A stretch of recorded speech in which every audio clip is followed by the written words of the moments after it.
welcome back to Nessa's Nook. Last night I was bored and I was watching some videos. I've been watching Chelsea over at our Urban Homestead quite a bit because she's awful funny, her and April. I really like them, and they got really good videos, and I've been learning quite a bit. Now I'm going to do something a little bit different. What she made was some dehydrated instant rice from the actual long grain rice. Now I have thought about doing that with my freeze dry or with my dehydrator. Now Fifi's working, so guess what? We're gonna go ahead and do probably I don't know if it'll be 3 or 4 trays. This will be quite a bit of rice. It's 4 cups of rice, and as you can see, mine has a little bit more fat and such, and because it's going in the freeze dryer, I don't want to make everything go rancid due to the fat content. So I make my own homemade yogurt. I did this once before. This is the inside strainer, and for me this is so much easier, and that way I feel a little bit more comfortable not having everything in here. But what I'll do is lower this down a little bit so you can see more what I'm doing.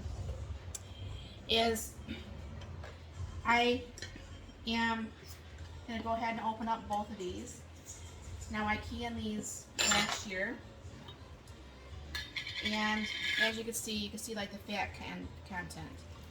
So in the homemade yogurt, you put the yogurt in there, and I like it thicker, not a super thick Greek yogurt, but I like it thicker. So I was thinking to myself, when I was trying to can up some of my broth, or not can up, excuse me, freeze dry, I'm like, how can I get that fat out of there without really too much issues? Now, as you can see, I'm going to run this back and forth a little bit to get the remaining of that fat, or the rest of that coming out.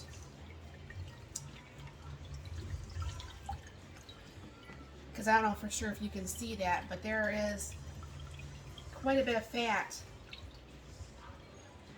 physically still in there. I mean, there's still some broth. And probably what I'll have to do is add a little bit of a smidge of water to make this actually go right. Now I do actually use Jasmin rice. I don't know if you can you see that? Now that was the fat that was hanging out. I'm going to go take this over to the sink so I don't make a big mess on the floor.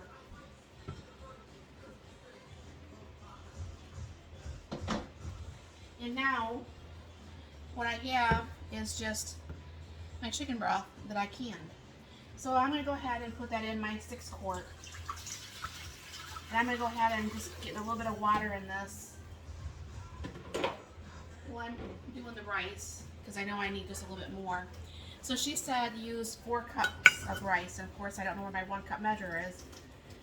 And on Six Sister Stuff, she does not rinse the rice, and I stopped rinsing my rice and it still seems to do fine, so I'm good. 3, 4,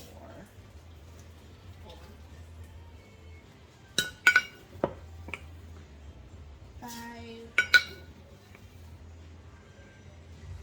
6, 7, 8. Now, as you can tell, yes, I do love cows. I have them all over my whole entire kitchen. I'm just going to pour just a little bit of water in there to make up for that fat that was coming out of there. And I'm going to take my knife that I used, and I'm going to go ahead and stir this up. Now, I was saying in a different video yesterday, I was using my new Kitty Max one. This one, my 8 quart and the 6 quart has the handles. So when you're actually cooking, it's no longer turning. Thumbs up from Instapot for coming up with that idea. I love it. So this one, you don't have to hit the ceiling button. It automatically does everything. I mean, obviously I love my 3-quart. I love my 6-quart. These are definitely one of my favorites. So I'll bring you in a little bit here. Bring it down so you can actually see. So you're going to go ahead and hit the pressure canner, custom. Now I only cook my rice for 3 minutes, and then you go ahead and hit start. And what happens is I'm going to let that cook for the 3 minutes. But then what I'm going to do is I'm going to let that natural release for about 13 to 15 minutes. So what I'll do is I'll bring you back when this is done. And then because Fifi is actually working and I need to start another load, I thought I could do the rice on some of the trays and a couple of the freeze-dried steaks that we're going to retry freeze-dried steaks to see how well that works to make it a nice load. So I'll bring you back. Okay, I'm back. Obviously, it was well past the time to let that thaw, or not thaw, to come down from pressure. But I was a little bit busy on the phone with my sister, so just make sure the pin was down, and it was. Always, like I said, open your Instapot lids away from you from the steam. Let me put this over on the other counter. And look how nice that looks. So what I'm going to do is, oh wow, that is so super nice and fluffy. Even fluffier than that batch I made the other day. Anyways, so what I'm going to do is I'm going to start loading it up on some of these trays. I just cleaned out the freeze dryer. So those bananas and stuff are going to be going in there. And I will bring you back in just a little bit once I get these trays loaded. Okay, I'm back. Now, I don't know for sure if you saw when I was taking the rice out, I actually got some rice in the crack of the Instapot. Now, I don't know for sure if you guys watched any of my videos. This is a Pampered Chef pan scraper, and this works really well getting any of the water here, anything that's like in this crevice. I don't like to have stuff in there, so this makes it really nice to go ahead and clean. So just in case you use your Instapot a lot.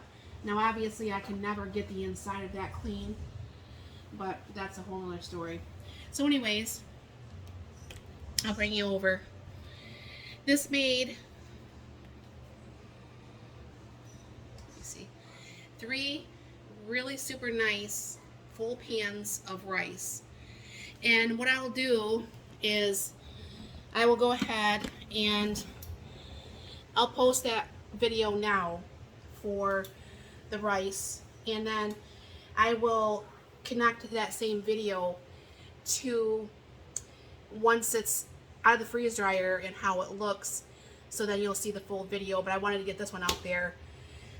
When this cools, then I'll go ahead and I'll put the lids on from the freeze dryer lids that I have and get that in the freezer. And when my steaks get done getting thawed, then I'll go ahead and